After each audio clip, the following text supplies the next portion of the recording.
This is being written a few short hours after my departure from the hell on earth that was Peekskill, New York, this Sunday before Labor Day, 1949. I still hear the frenzied roar of crowds, the patter of stone against glass and flesh. I hear the wails of women, the impassioned screams of children, the jeers and taunts of wild-eyed youths. I still smell the sickening odor of blood flowing from freshly opened wounds, gasoline fumes from autos and buses valiantly trying to carry their loads of human targets out of the range of bricks, bottles, stones, sticks. I still feel the violence, the chaos which permeated the air. I still hear, smell, and feel Peekskill.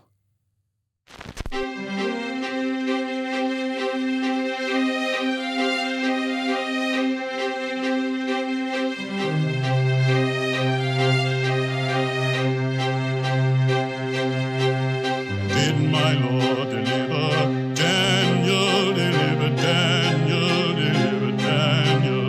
Did my Lord deliver Daniel, and why not every man?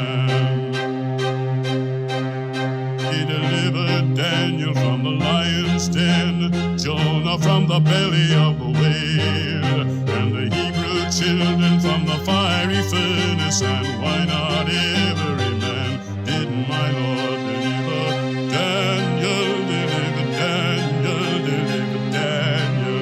Did my Lord deliver Daniel, and why not every man? The moon runs down in a purple stream, the sun refused to shine. Every star did disappear, yes, freedom shall be mine. Did my Lord deliver Daniel, deliver Daniel, deliver Daniel? Did my Lord deliver Daniel, and why not every man? Did my Lord deliver Daniel, deliver Daniel, deliver Daniel? Did my Lord deliver Daniel, and why not every man?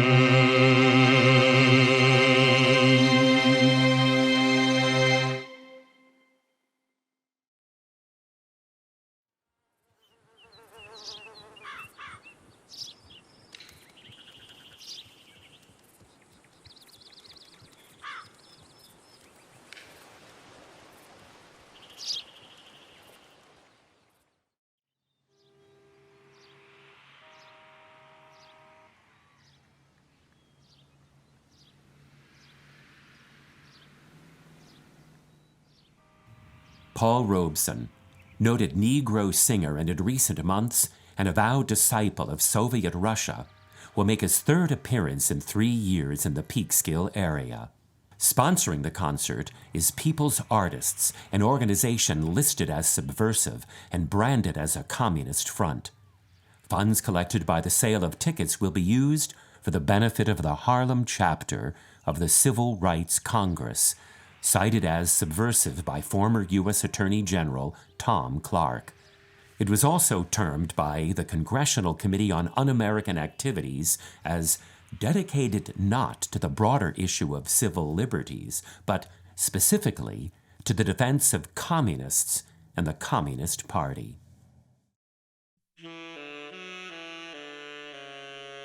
Paul Robeson had performed for the summer colonies around Peekskill in 1946 at the Mohegan Colony, 47 at Peekskill Stadium, and 48 in Crampons.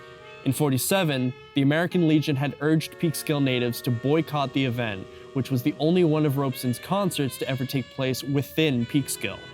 Nevertheless, the concert continued as planned and attracted a crowd of 4,000 who enjoyed Paul's music without any trouble. But Paul's alleged comments in Paris, his status as a member of 2 subversive organizations, as well as his recorded admiration for the Soviet Union and socialism, had tarnished his reputation by August of 1949. His placement on the Attorney General's list of subversive persons had a dramatic impact on how people viewed the once reputable Paul Robeson. This article, published on the front page of the August 23rd issue of the Peekskill Evening Star, reflected the power of Tom Clark's list and the House Un-American Activities Committee in being able to brand individuals and organizations without any due process of law, effectively destroying their careers and status in society. In the same issue, the paper dedicated a portion of its editorial section to discussing the upcoming concerts. Editor Joe Albertson would draft an infamous editorial titled The Discordance Notes, which would foreshadow the horrors that were to come. It appears that Peekskill is to be treated to another concert visit by Paul Robeson, renowned Negro baritone. Time was when the honor would have been ours, all ours. As things stand today, like most folks who put America first, we're a little doubtful of that honor. And as much as the Civil Rights Congress has been cited as subversive and communist by Attorney General Tom Clark, it becomes evident that every ticket purchased for the Peekskill concert will drop nickels and dimes into the till basket of an un-American political organization. The time for tolerant silence that signifies approval is running out. Peekskill wants no rallies that support Iron Curtains, no matter how masterful the decor nor sweet the music. Other citizens in Peekskill and the surrounding communities also chimed in to voice their concern over the concert. Vincent Boyle, a veteran of the Second World War and commander of the Verplank Post of the American Legion, wrote a letter to the editor which was published in the same August 23rd issue, stating his concerns that the concert was an attempt to convert people to the communist cause. The present days seem to be crucial ones for the residents in this area, with the present epidemic of polio. Now we are being plagued with another, namely the appearance of Paul Robeson and his communistic followers.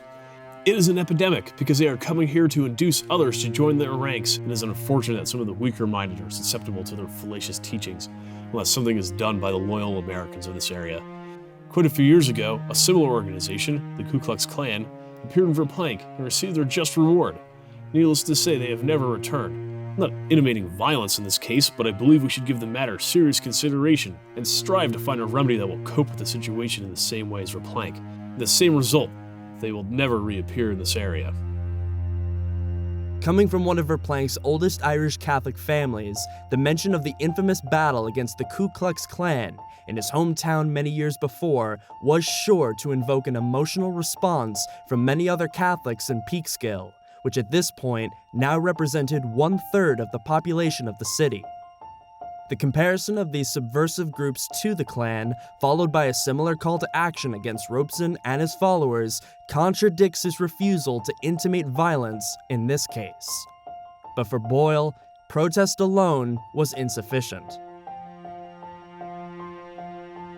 Boyle also made an emotional appeal in his letter to the editor when he reminded readers that the Robeson concert was to occur at Lakeland Acres, directly across from Hillside Cemetery, where many recently deceased veterans, including his own brother, rested. His brother, William J. Boyle, served in the Air Force and was killed in action in China in 1944. The Verplank Lodge of the American Legion would be named in tribute to him. Vincent argued to his peers that loyal Americans would never dare to forget those men and the principles they died for. He then ended with a direct call to action: to cooperate with the American Legion and similar veterans organizations to oppose Robeson's appearance in the area, who he declared to be unwelcome. After having suffered through the trials of the Second World War, but nevertheless securing a victory for the United States, loyalty and allegiance were at an all-time high. Camaraderie between veterans was unbreakable, and veterans who had just come back from Europe or the Pacific were viewed as virtual superheroes. The veteran was the living embodiment of Americanism. And as far as the Peekskill Evening Star was concerned, the rights protected by the nation's Constitution, freedom of speech and assembly, take a back seat to the defense of loyal Americanism, which Robeson and his followers seemed to threaten. The Evening Star's attempt to enrage the people of Peekskill and its surrounding communities was beginning to work. Condemnation for Paul Robeson's Saturday concert spread across the region. The president of Peekskill's Chamber of Commerce, Lloyd B. Whitaker, stated that there was no room in the community for any person or group of persons whose ideology advocates allegiance to any other form of government than that of the United States. Alan Grant, the town supervisor of neighboring Cortland, where the concert was to be held, also opposed the gathering. Regarding the gathering to be held this coming Saturday night, at which time Paul Robeson is to be present, all I can say is that I am openly opposed to such gatherings where the sponsors are listed as subversive and against our American way of life. It behooves every believer in the Constitution of the United States to stand pat to see that the rights of the majority are not destroyed. The mayor of Peekskill declined to comment on the upcoming concert or the growing controversy surrounding it, since Cortland was not officially under his jurisdiction. Peekskill, once a village within the town of Cortland, had separated to become an independent city only 9 years earlier. Despite the cultural and economic ties between Cortland and Peekskill, legally speaking, the concert was in the jurisdiction of Cortland. Yet the Peekskill Evening Star, as well as many prominent leaders in Peekskill, openly displayed their opposition to the concert. Concern began to grow amongst the residents of the summer colonies surrounding Peekskill that the Evening Star's continued hostility in their reporting of the concert would provoke violence towards those who attended. Victor Charo telegraphed the state attorney general to express his concerns. This is an urgent telegram in reference to a lead article on page 1, a lead editorial, and a letter to the editor on page 4 of the Peekskill Evening Star, concerning a summer musical sponsored by People's Artists, Paul Robeson, guest artist. The tone of the combined articles are to do something to see that it is not carried out in a peaceful manner. As an individual and chairman of the Crompond branch of the American Labor Party, I am writing to you as the Attorney General of the state of New York to use your office to see that the affair is held peacefully. The private telegram found its way into the hands of the Evening Star's staff, who published the full message along with Victor's full name and home address. The Star also reported that the Assistant Attorney General, Kent Brown, had received the telegram from Victor Charo, but until copies of the Star's articles had been presented to him, the Attorney General would take no action. Vincent Boyle's emotional appeal in the Evening Star would lead to a meeting of the Joint Veterans Council, a body of representatives from various veterans groups in the area, to discuss how they would respond to the Robeson concert. In this special meeting, the veterans of Peekskill, Verplanck, Buchanan, Cortland, and Putnam Valley agreed to form an organized protest parade outside Lakeland Acres. The Evening Star would aid in promoting the protest parade on Hillside Avenue, directly in front of the picnic grounds where the concert was to be held. A group of unattached veterans are organizing a parade to begin at 7:45 p.m. Any citizen who wishes to show his disapproval of communism is asked to join the parade in cars Saturday night. Peekskill Post number 746 of the Veterans of Foreign Wars has endorsed the parade of ex-servicemen and other interested veterans on Hillside Avenue.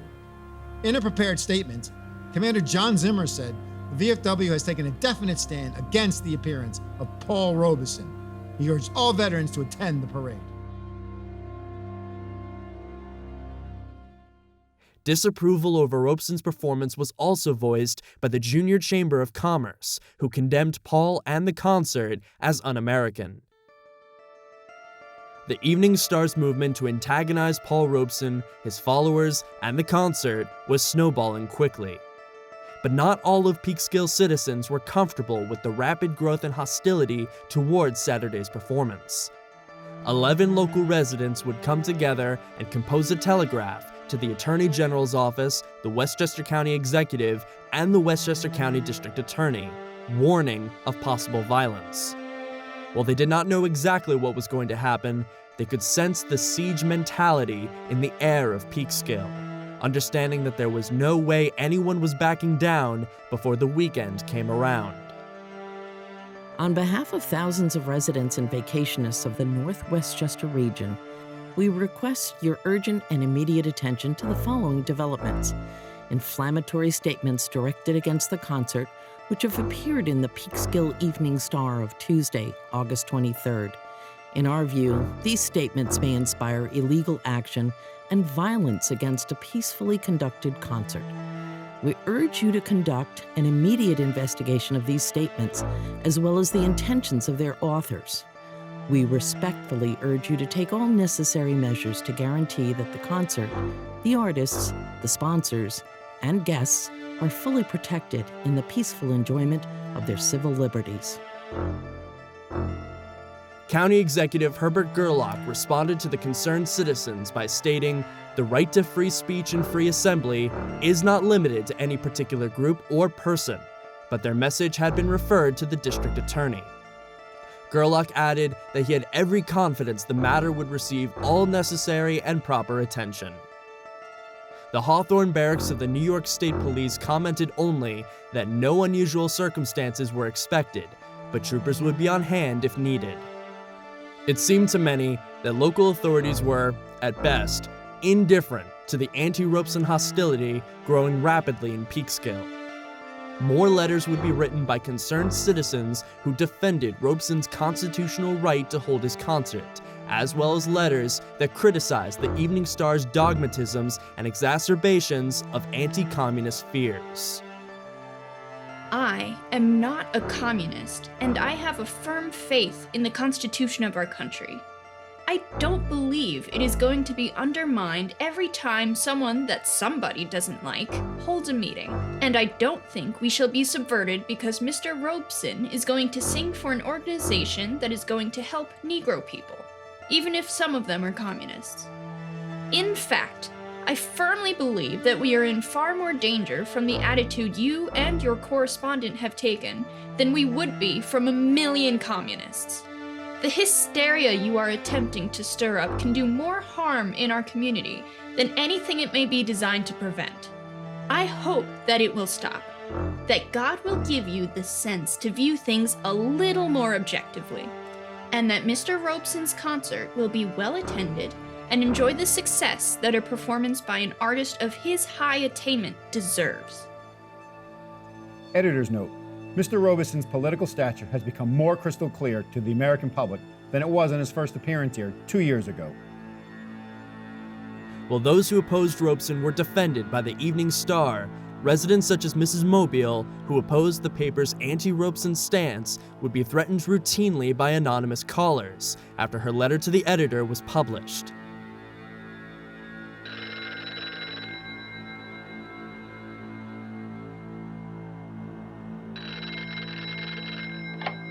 Mobile residence, Mary speaking. You dirty red bitch. Get out of Peekskill. Who's this? The men in the Legion are out to get ya. Look, I'm no communist. I'm concerned in protecting the constitutional right To hell with the goddamn Constitution. The boys in a firehouse are out to get you unless you leave Peekskill now.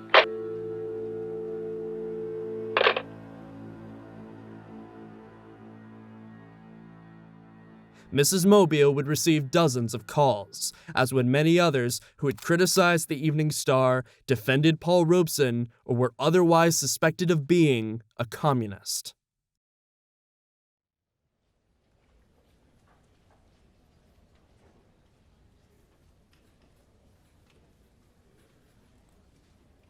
As Peekskill prepared for how it would respond to Paul Robeson and his followers, those who were running the concert were preparing too.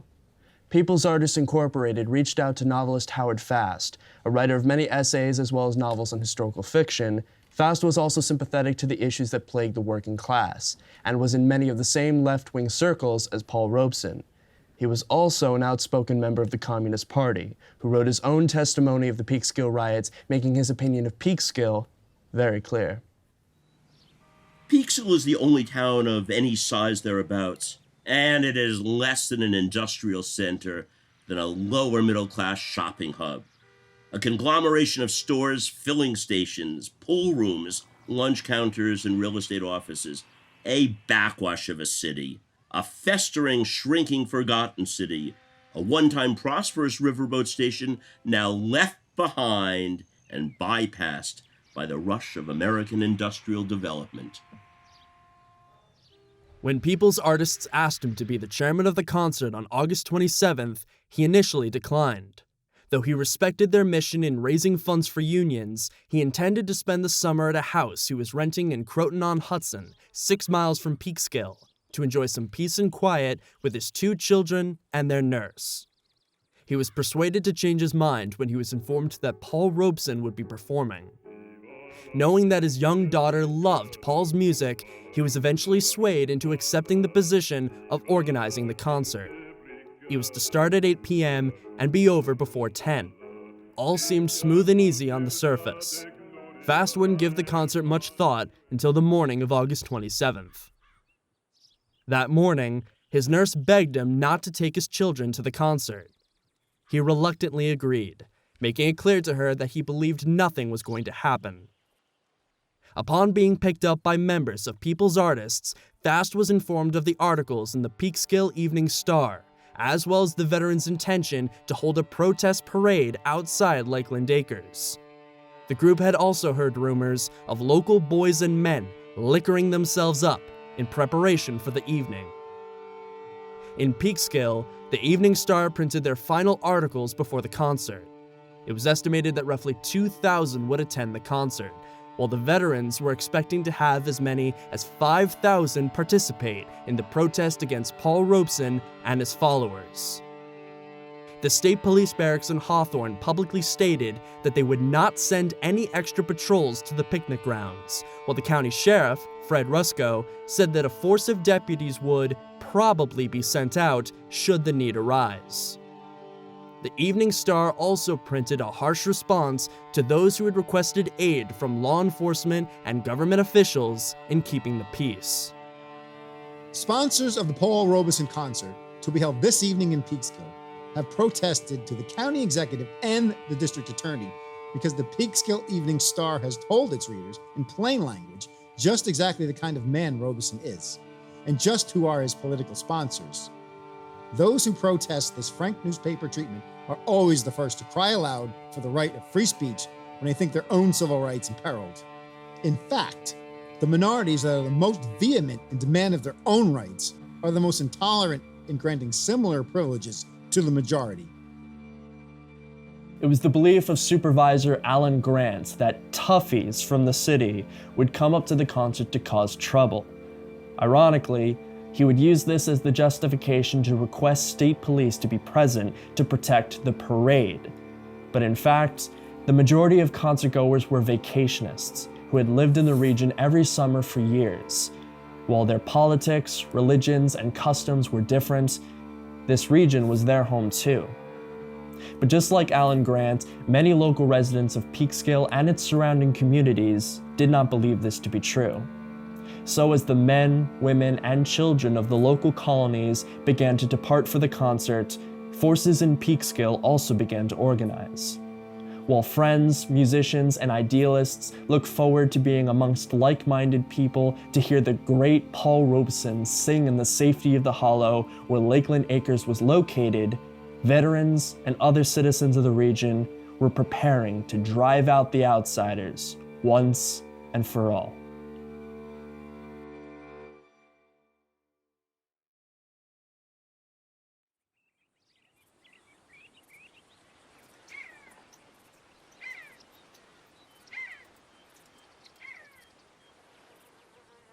That golden evening of August 27th remains in my mind most clearly, most softly.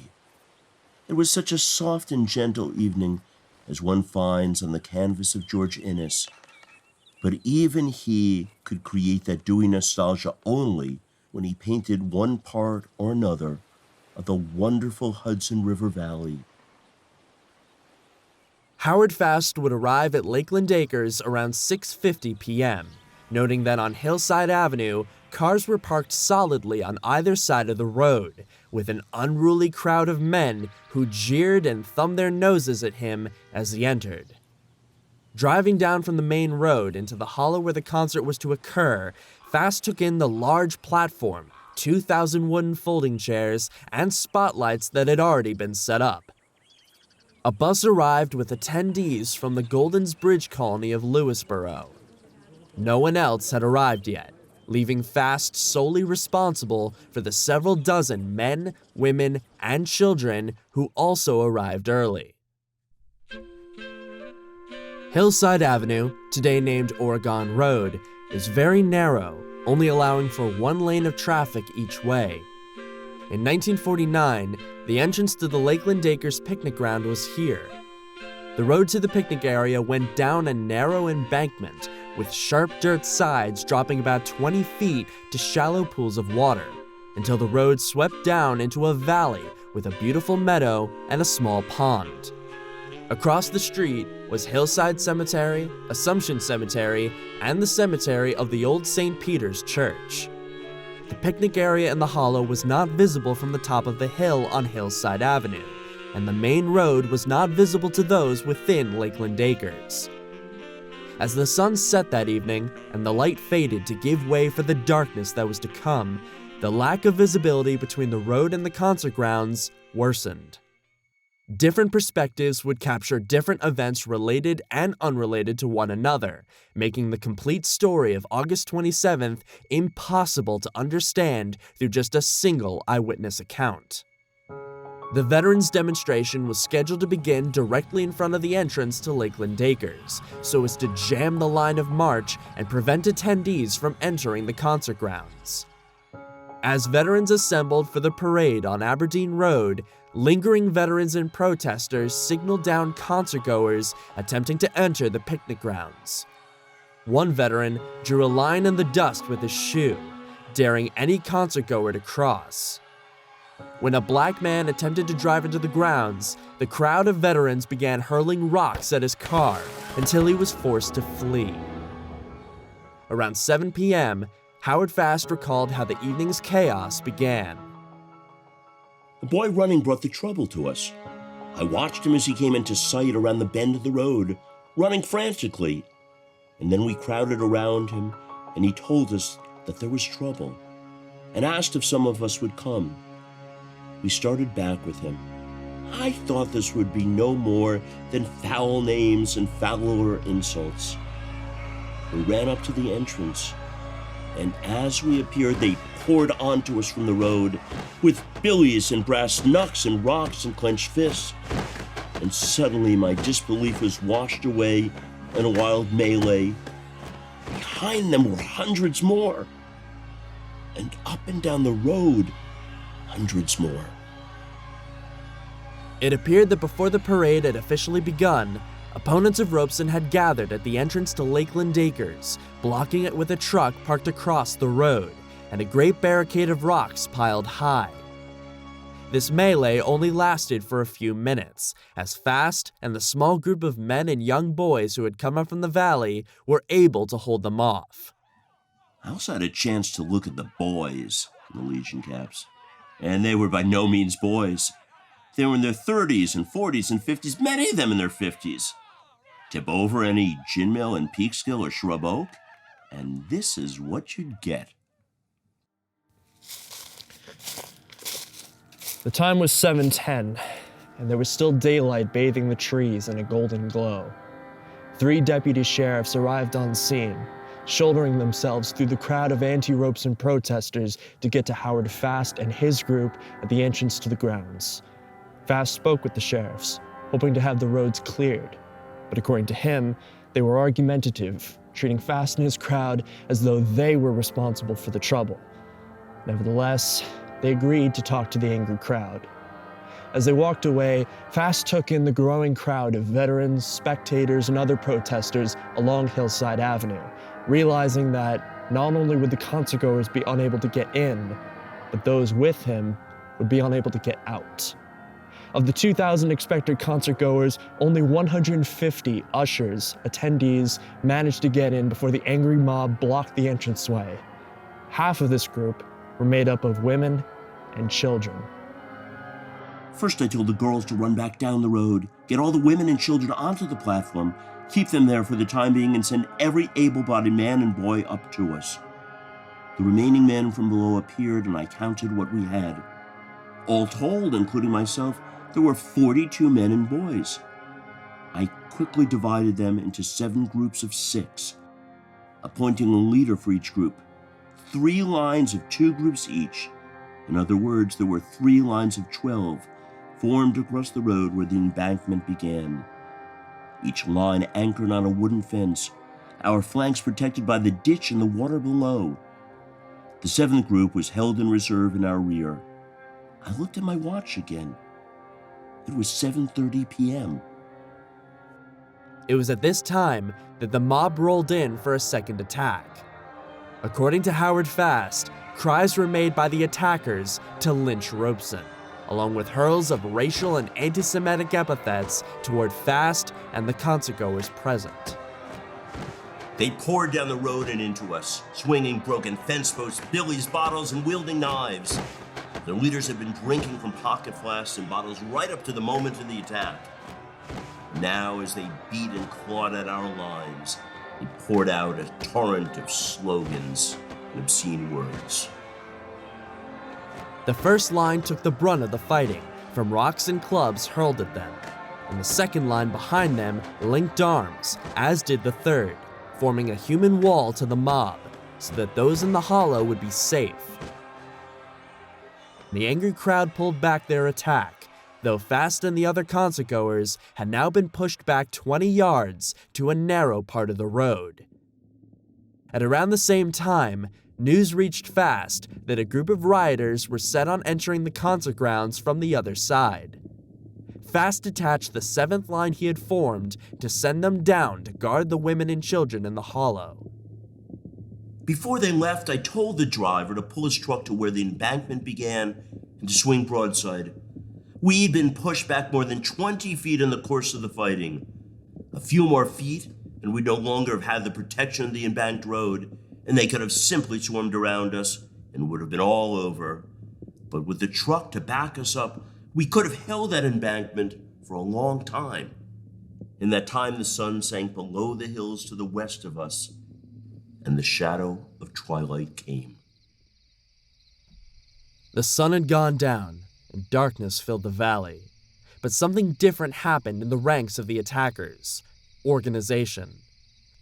3 men appeared as their leaders. One of them was identified by Fast's group as a prosperous Peekskill real estate broker, though his name has never been revealed.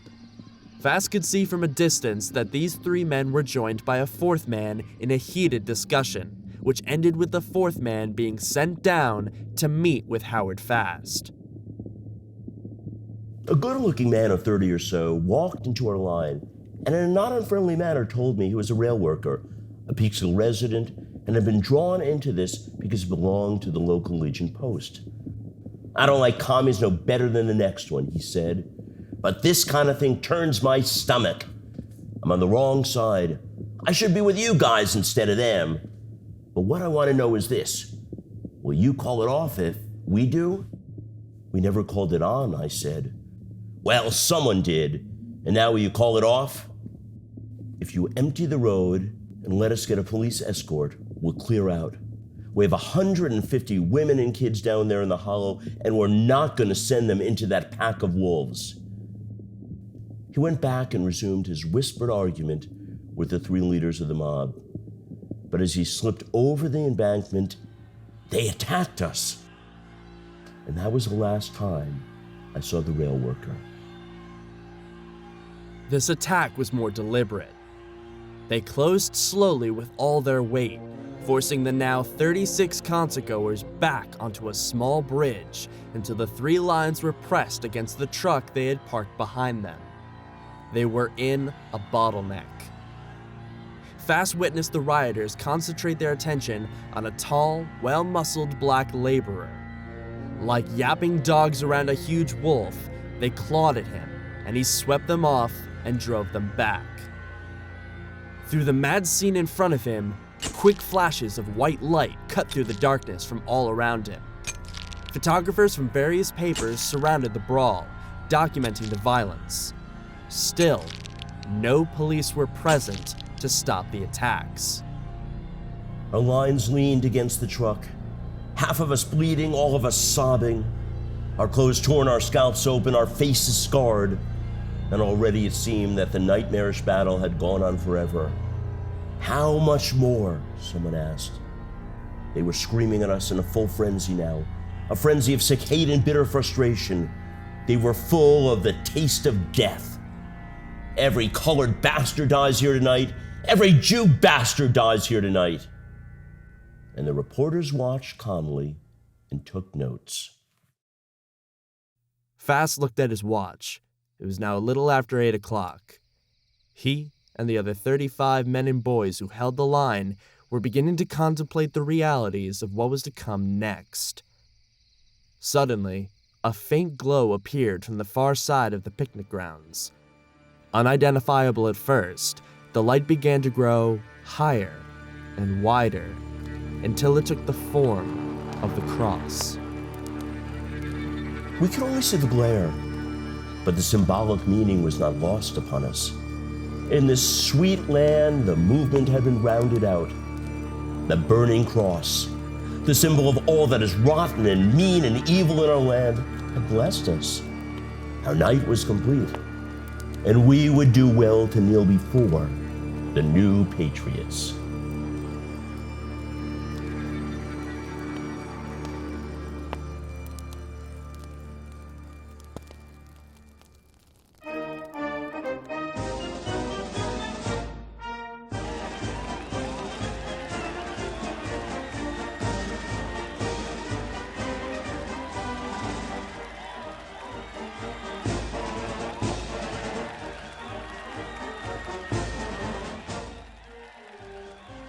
The parade began later than planned, around 8:05 p.m. John Zimmer, the Grand Marshal for the parade, recounted that the veterans marched and countermarched in front of the entrance to Lakeland Acres in an orderly fashion. There was a drum corps and a majorette. There were twirlers and a young lady who carried the flag, flanked by color guards. 2 vendors went through the crowd selling balloons, and a delegation from the Mohegan Fire Department also participated. Veterans groups from Peekskill, Buchanan, Croton, Montrose, Verplanck, and Putnam Valley came to participate in the parade, including various posts of the American Legion, Catholic War veterans, veterans of foreign wars, and the Jewish war veterans. These groups, as well as other spectators, clogged the road outside the concert grounds, preventing attendees from entering Lakeland Acres. As the parade ended, Zimmer climbed onto the bed of a truck to make an announcement. All members of the organized veterans represented here tonight, all veterans and veteran sympathizers, we have achieved our purpose. We have had an orderly parade. Please disperse and go home. Zimmer reported that there was nothing peculiar about the evening of August 27th. Few would share this opinion. While the parade was not large, it had drawn thousands of spectators, some who supported the veterans and their sentiments against Robeson. Others were simply curious to see what the result of the previous week's media frenzy would amount to, and some wanted to take advantage of the chaos. Traffic was backed up for 2 miles both ways, as concertgoers, as well as protesters and innocent passers-by, were stuck on Hillside Avenue. As the veterans and spectators began to disperse into the already enraged crowd, abuse was then turned toward the automobiles stuck in the traffic jam. As we waited in line, a man wearing a Legionnaire's cap came over and opened the door of our car and said to my husband, "Park your car over here," pointing to the roadside. "We're going to get these goddamn Jews." He walked down the line of cars, opened some car doors, and repeated the same words he had used to us. Then he would skip 2 or 3 cars, and after scrutinizing the people inside, would go to the next one. Other witnesses corroborate the fact that attempts were made by the angry mob to distinguish between Jews and non-Jewish people. Multiple eyewitnesses also testified to hearing comments praising Adolf Hitler, stating that he should have killed all communists and Jews.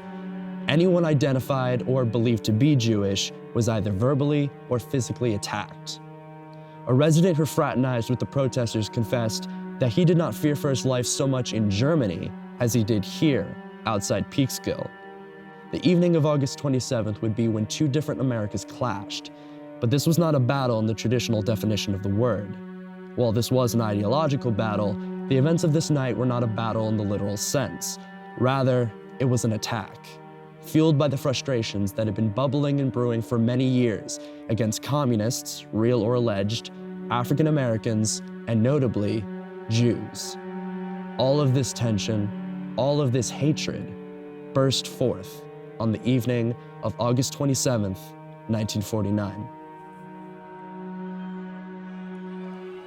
A Negro and two white people approached the entrance to the grounds.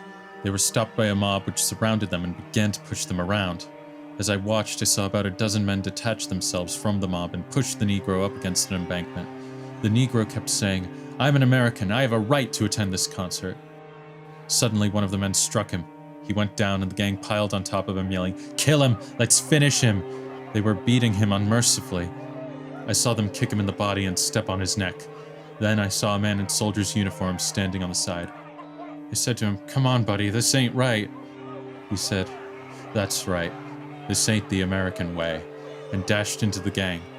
I managed to half-drag the Negro through some parked cars and into the woods. If I hadn't, I think they would have murdered him.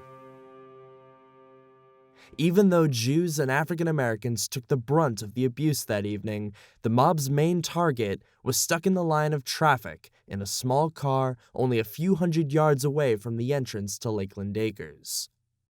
Paul Robeson had originally planned to take a taxi from the Peekskill train station up to the picnic grounds, but had reached out to close friend Helen Rosen before boarding the train heading north from New York City.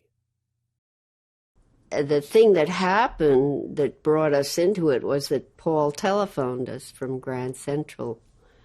We had no plan, saying that he was coming, and he had heard that there was trouble there, some kind of organizing against him or against the concert, or both. And instead of him taking a taxi from the Peekskill station to the concert grounds, which were a couple of miles away, thank heavens he didn't, he asked that I meet him.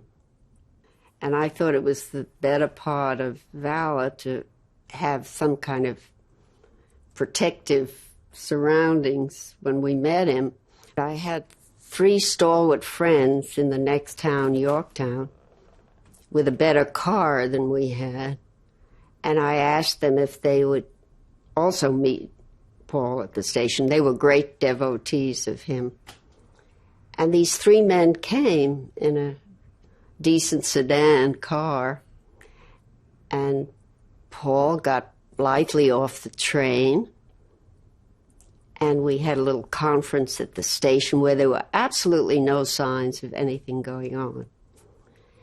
And I insisted that he sit in the back of their car with them, and John, my son, and I drove in the old station wagon. I hardly knew my way to the concert grounds, and certainly the others didn't either. But as we approached closer and closer, you could hear the shouting and the noise and some screaming. And as we got even closer, we saw broken glass on the way, and these women in summer dresses lined up with children and piles of stones, which they were throwing at us. So I realized that mayhem was going on, and it was dreadful. Fearing what the rioters would do to him if he was found, Helen ordered her friend to get him as far away as possible. The driver managed to get out of the line of cars and leave Peekskill undetected, taking Paul to Stillwater, one of the leftist summer communities in Westchester, and a place where Robeson would surely be safe. Clara Rockmore, famed classical musician and good friend to Robeson, opened her cottage to him as a sanctuary upon his arrival. Resting on the quiet shore of Still Lake, the chaos from Peekskill still echoed in his mind, making Paul feel more agitated than angry. not quite able to believe the awful reality of what was going on. Unbeknownst to Paul, the Peekskill mob was also searching for his son, Paul Robeson Jr., and his white wife, Marilyn. Having just gotten married earlier that year, the interracial marriage was another nationwide scandal for the Robeson family, one that would even be reported on by the Peekskill Evening Star months before the announcement of Robeson's appearance in Peekskill. The attackers surrounded the car of another interracial couple stuck on Hillside Avenue and pulled them from their vehicle. Only when they proved themselves not to be the Robesons were they released unharmed, but shaken from the ordeal. Under the wicked light of the burning cross, Howard Fast and those beside him witnessed another wave of men coming down from the entrance towards them, brandishing fence rails, knives, clubs, and other makeshift weapons. Injured and tired, the 32 who were strong enough to fight stood their ground, locking arms to support themselves and form a physical barrier between the angry crowd and the women, children, and injured in the valley below. Fast and his men began to sing, "We shall not be moved."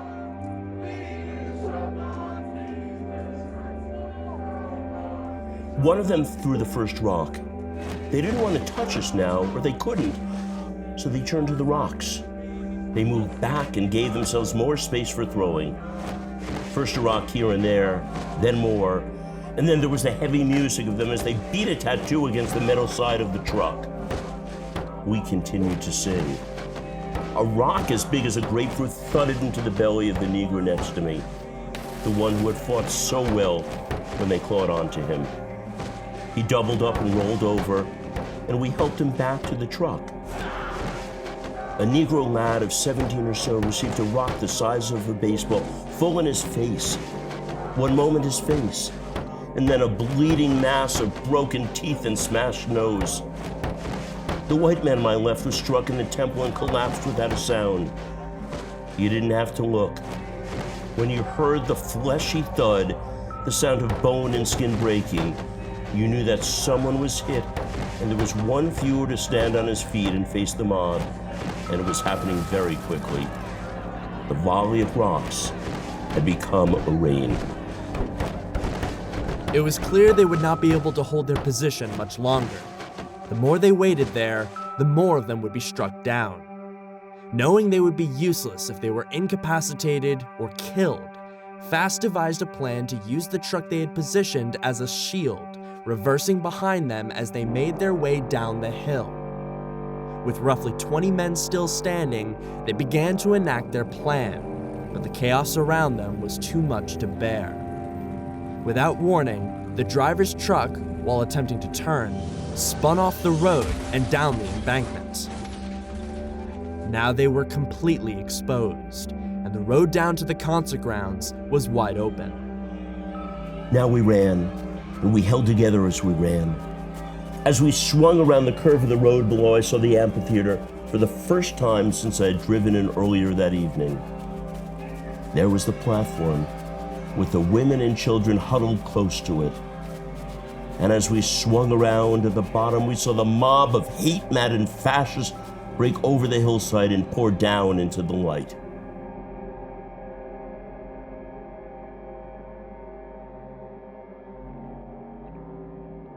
The angry crowd stormed into the valley where the rest of the concertgoers had been. Cries were made. Now they would be able to drive the Jews away and make them stay out. The unruly mob approached one of the opening performers, a pianist, demanding that she play the Star-Spangled Banner. The spotlights that illuminated the field suddenly went out. The concertgoers were unable to see anything, but could hear the rioters scream and destroy the stage, equipment, and cars in the hollow.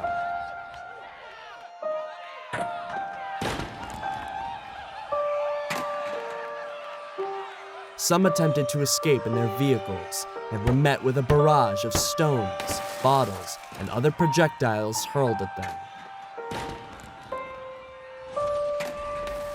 Windows were shattered, cars were tipped over, and anyone caught in the crossfire was brutally attacked. The chairs that were set up for eager concertgoers hoping to hear the great Paul Robeson sing were now being tossed into a pile in the center of the field. This pile would be set ablaze, fueled by songbooks and pamphlets deemed to be subversive propaganda. The fire now provided the only light to illuminate the chaos around them. Eventually, the stage itself would be engulfed in the flames.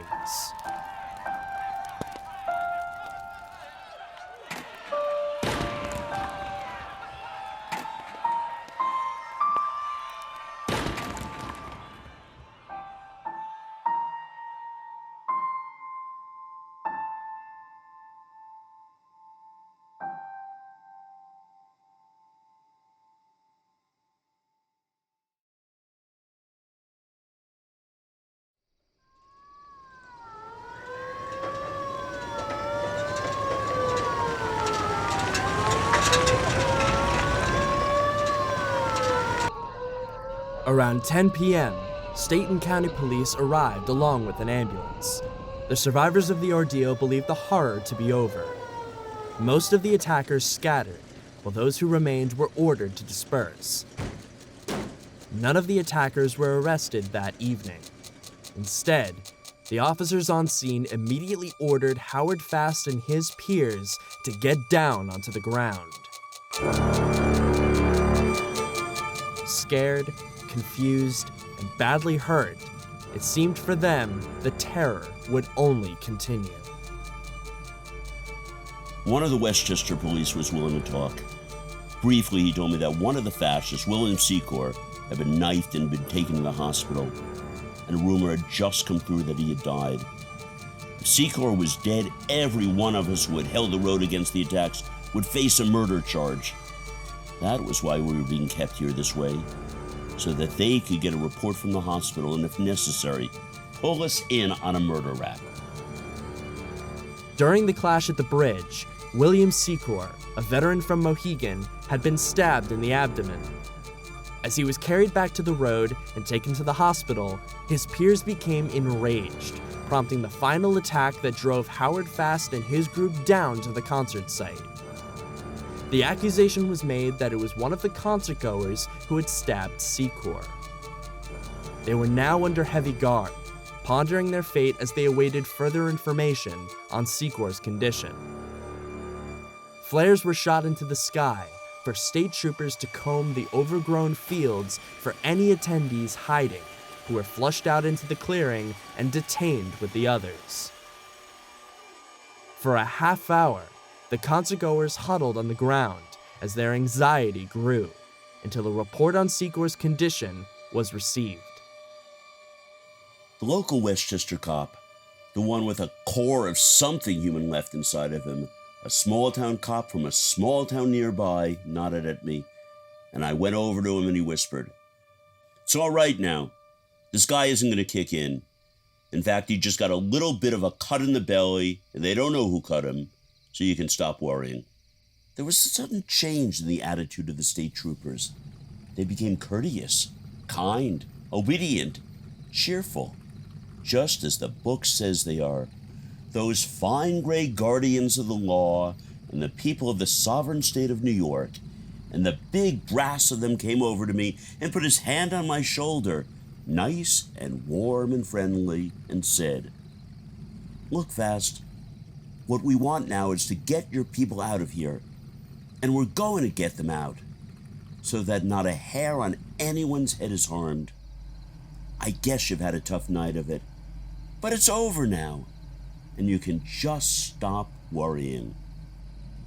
The officers had now cleared Hillside Avenue, allowing traffic to return to a relatively normal state. Officers had also been assigned to document any trace of materials deemed subversive within the grounds. License plate numbers, pamphlets, and a donation bin for a Lenin Memorial Fund, and the names of those who were there to attend the concert were pieces of evidence logged by law enforcement on scene. Men and women sobbed, while children whimpered, but this was now the only sound to fill the hollow. One by one, officers allowed cars to leave, until Fast and a few others were the only ones left. Only after ensuring that everyone else was safe did he leave Lakeland Acres, having only spent a few hours in total on the premises. Wrecked cars sat on their sides or upside down along the road going back up to the top of the hill. As he drove away from Peekskill, Howard Fast had to drive slowly. His glasses were completely shattered.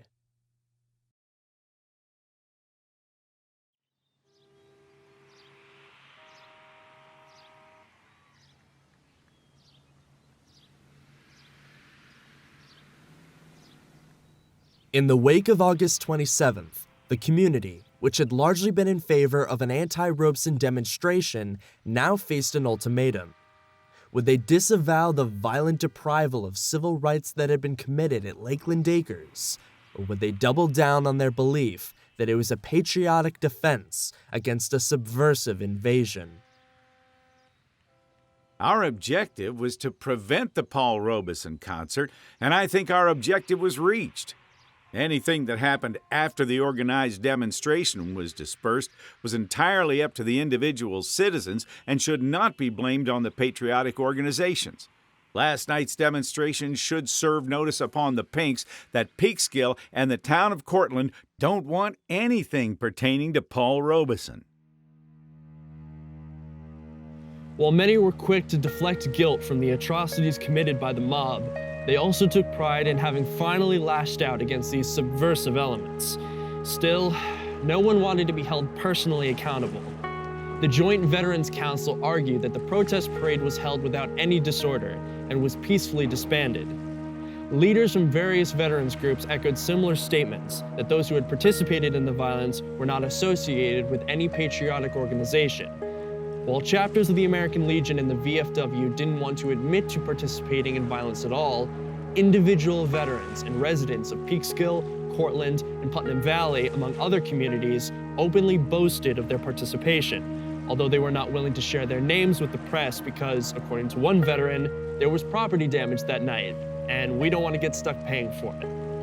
Another important question in the minds of the victims of that night was the matter of the police. Only 6 troopers were present before 10 p.m. In addition to telegrams sent to government officials with concerns for the potential of violence, several calls had been made that evening requesting law enforcement. I called the cops shortly after 8 the first time. I got out of the trap and made my way to the home of a caretaker or something. I called Lakeland 3000. I think that's the Putnam County Post of the state police. They asked me how they could get into the grounds. Funny, a state policeman asking me.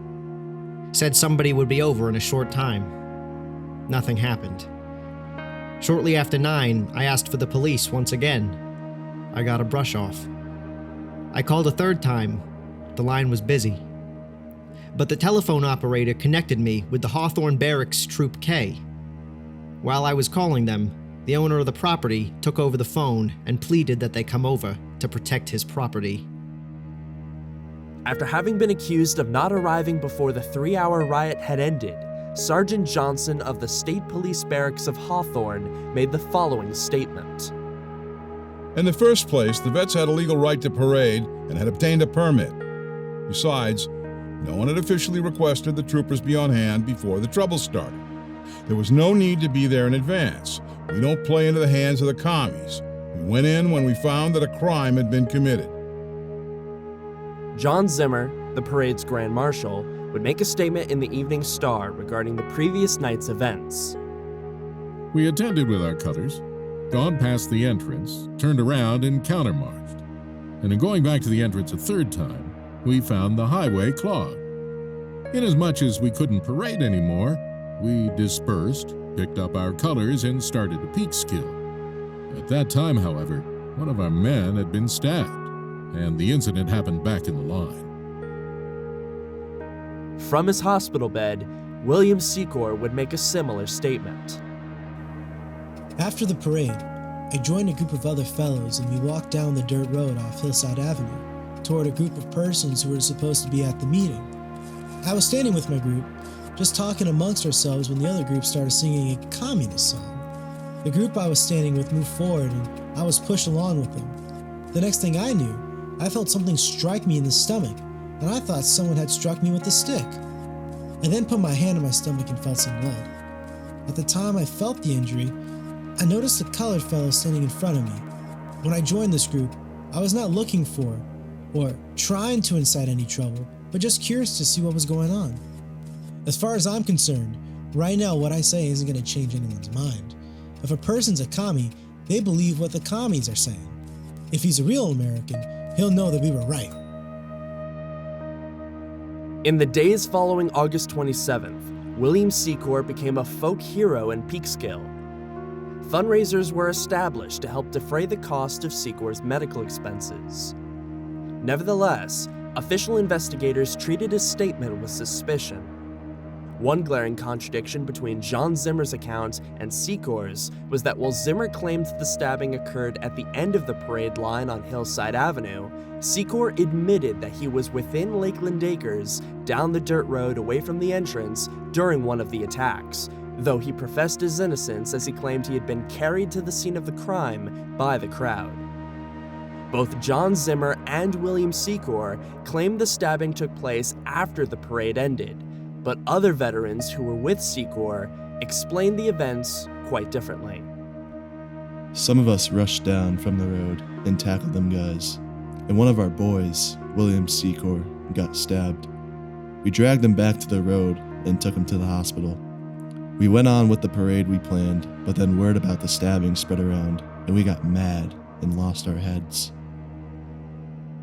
This would corroborate with the timeline of Howard Fast's account, who not only documented violence starting nearly an hour before the parade began, but documented one wave clashing with his group down the road from the entrance between 7:45 and 8:05 p.m. I am Joe DeBarry. I've been in Peekskill 27 years, and 41 years ago I went to Scranton from Italy. I went out there Saturday night. I was parading with the gang. I was way ahead of it, way ahead of the parade. Yes, I was, because I don't like to see people come over and ruin this town. This town is clean town. And besides that, the country is good country. If they ever live on the other side themselves, they know what it is go without bread, because they had it. And now they got it what they want over here. They got to make trouble for us people. May God help them when they come over here again. This was followed by the main attack that pushed Fast's group down into the hollow. This main attack is agreed upon by both the veterans and the concertgoers to have been fueled by the anger over William Secor's stabbing.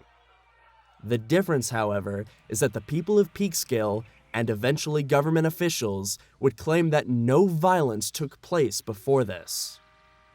New York Governor Thomas Dewey would order an investigation into the events of August 27th, giving the responsibility to the District Attorney for Westchester County, George M. Finelli. The following Tuesday, August 30th, Finelli issued a statement.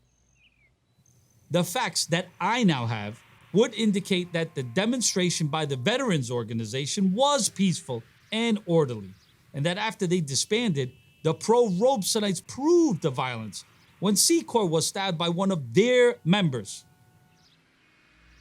This would be the point where all of the contradicting reports from those who had participated in the violence miraculously combined into a single narrative. That the violence started because of William Secor being stabbed by one of the concertgoers. The previous hours' worth of harassment, violence, and racial and anti-Semitic abuse was ignored.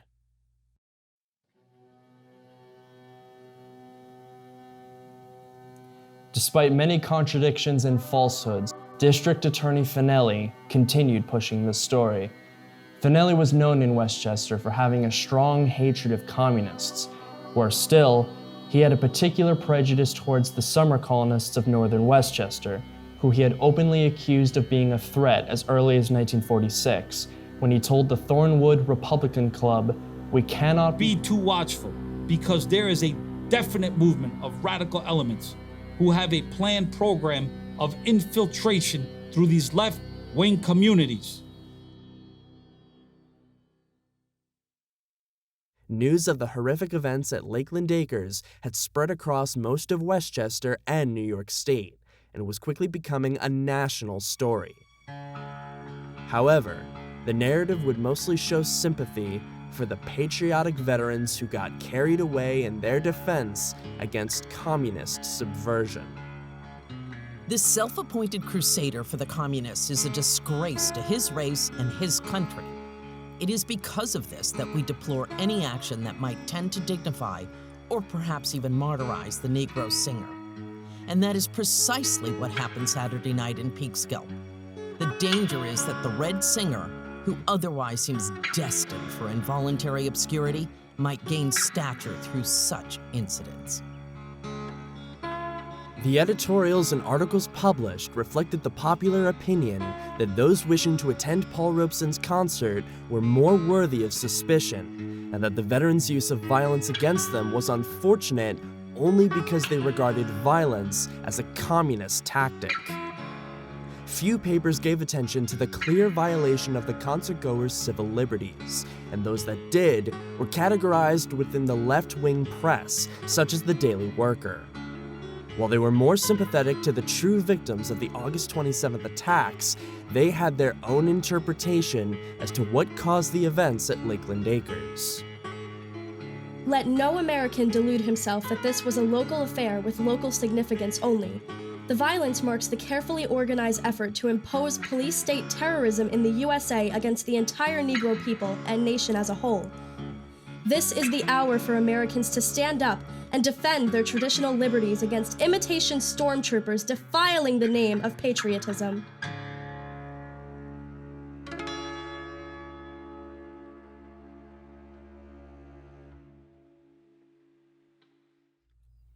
On the morning of August 28th, a meeting of summer colonists, concertgoers, and their sympathizers, including Howard Fast, was to be held on the lawn of a colonist's home.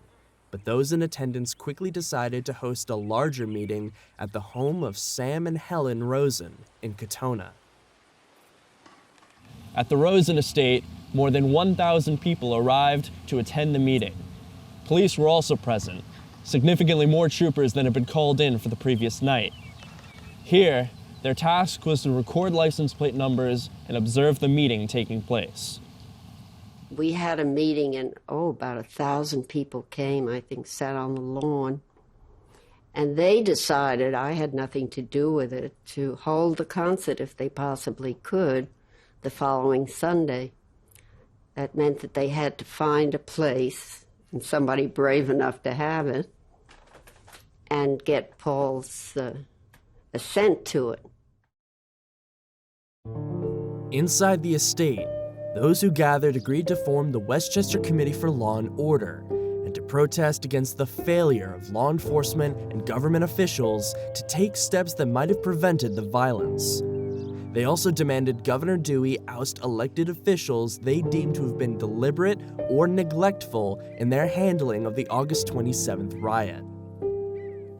We charge that police and trooper protection was deliberately withheld for hours in order to let the mob do its fiendish job on peaceful citizens who simply wanted to hear the great American artist, Paul Robeson. Gerlach and Finelli knew there'd be trouble. They promised order would be maintained, yet state troopers and Peekskill police did not arrive until 2.5 hours of rioting. We demand that public officials be removed from office for cynical disregard for the public physical safety of Westchester County residents. In addition to seeking justice for August 27th, the committee decided to invite Paul Robeson back for a second concert in a week's time. Representatives from several left-wing unions, such as the Fur and Leather Workers, all pledged to mobilize their members to serve as a cordon of defense for a rescheduled concert. Paul Robeson and his peers were focused on spreading the news of what they endured at Lakeland Acres to combat the narratives crafted against them. The Civil Rights Congress and the American Labor Party worked tirelessly to distribute handbills throughout the city, presenting their version of the attacks at Lakeland Acres while promoting a protest meeting to be held on August 30th at the Golden Gate Ballroom in Harlem. The Ku Klux Klan held a lynching party in Peekskill yesterday. They tried to lynch Paul Robeson. Men, women, and children were clubbed by a mob of Negro haters. Let the Klan know that Harlem is tired of lynchings, floggings, and cross burnings. Let them know that Harlem will fight back. When that happened, Harlem and black folks and progressive folks all over the country were aroused. It was a huge meeting at the Golden Gate Ballroom in the middle of Harlem, Lenox Avenue, at which it must have been 5,000 people inside and 10,000 gathered outside. The surest way to get that police protection is to have it very clear that we'll protect ourselves and yours. The Albany chapter of the Civil Rights Congress attempted to organize a protest parade in the state capitol against the continuation of George Finelli's biased investigation. This ended when their parade of 100 was harassed by a crowd of 3,000 who shouted, threatened, and eventually began hurling tomatoes at the members of the CRC. People's Artists, as well as the Westchester Committee, had a new task in organizing the second concert for Paul Robeson. It was announced on Thursday, September 1st, that a site had been selected roughly a mile away from Lakeland Acres. The concert was to occur on the former Hollowbrook Golf Course at the junction of Hillside Avenue and Red Mill Road in Cortland, just outside of Peekskill. The concert was promoted heavily and was attracting significantly more attention than the first planned event. A list of bus stations where buses would depart for the concert were circulated so that on Sunday, September 4th, all of those who wished to hear Paul Robeson sing could do so. The owners of Lakeland Acres were unwilling to rent their land for a second concert after the damage that occurred on their property. When People's Artists sought a new location, Stephen Zago, president of the Hollowbrook Golf Course, stepped up, stating he believed all races and creeds still have their freedom of expression by song and word. Mr. Zago was reportedly a refugee who fled German fascism years before. He could not have anticipated the retaliation he would face as a result of his willingness to have the concert take place on his land. Hundreds of telephone calls poured in from anonymous callers, threatening him and his home.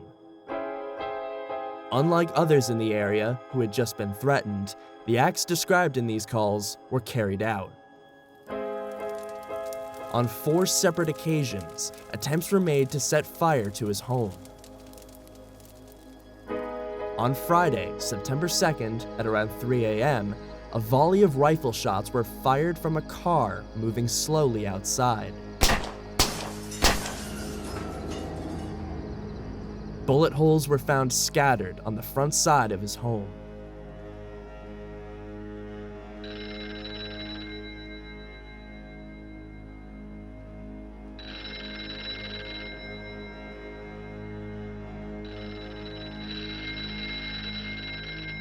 More anonymous phone calls would flood into the homes of sympathetic supporters of Paul Robeson and the summer colonists. So many telephone calls were being made into and throughout the small city that it required the telephone company in Peekskill to hire additional operators to manage the dramatic spike in traffic. Other reports indicate that men drove up to Jewish houses, made anti-Semitic remarks, and threatened the families living in these communities. Several colonies felt it so much of a threat that they posted 24/7 patrols to guard against night riders.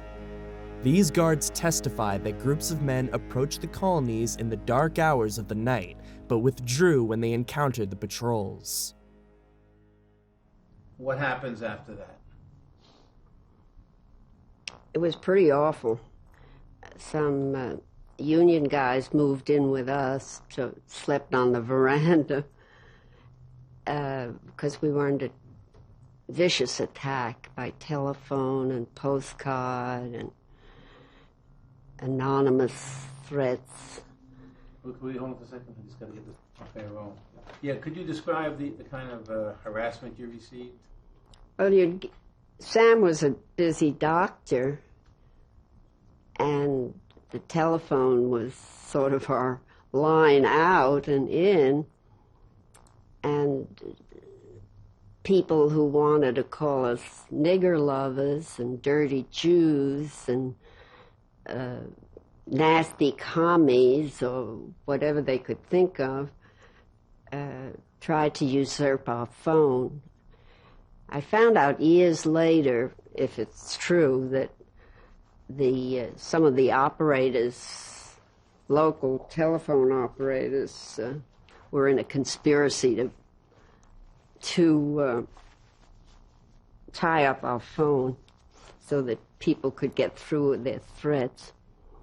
And it wasn't safe for Paul to come there for a while, which was too bad. And after a week or 10 days, we had to move back to New York.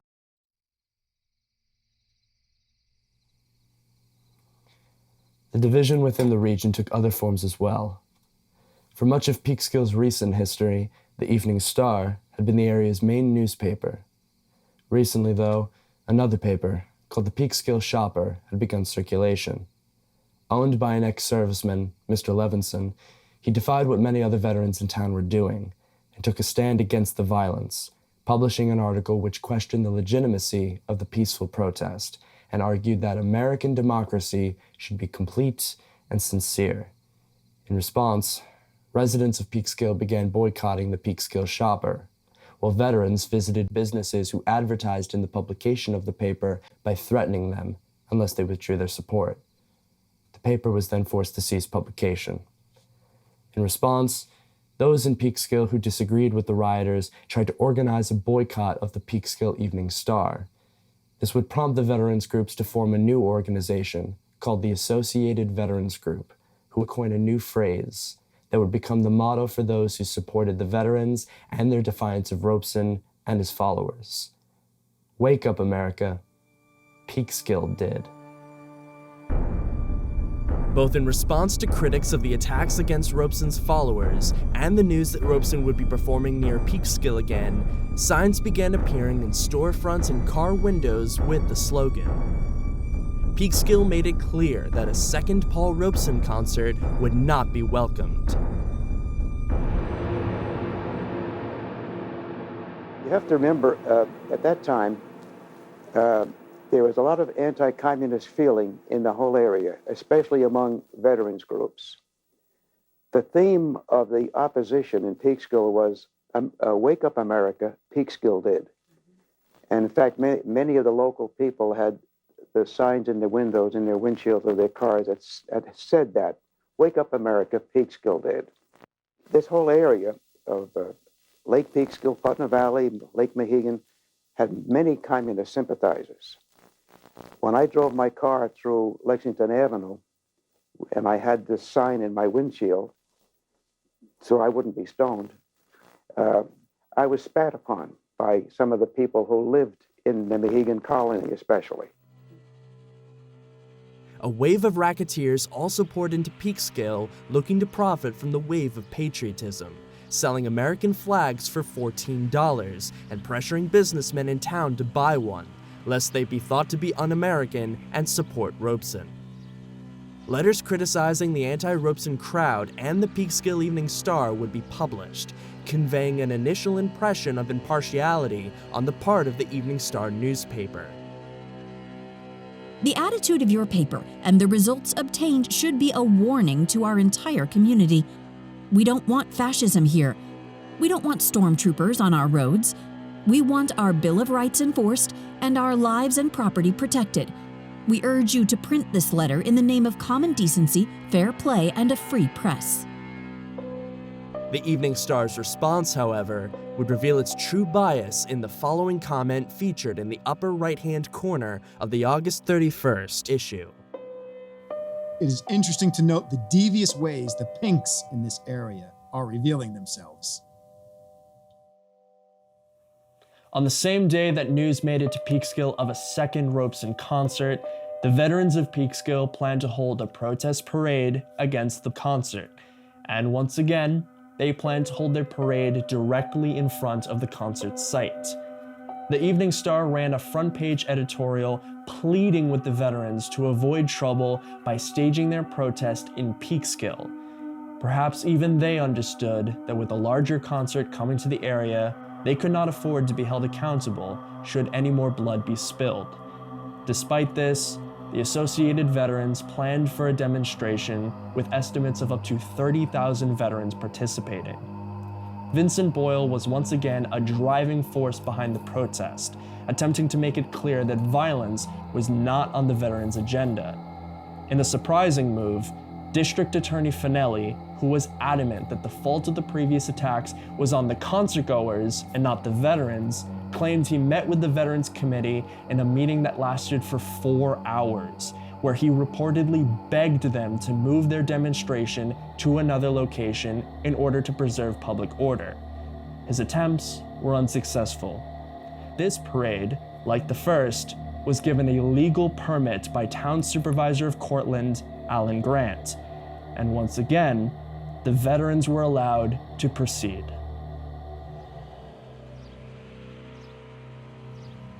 The day before the parade and concert, the Associated Veterans met here in Peekskill City Hall to finalize preparations for the protest parade.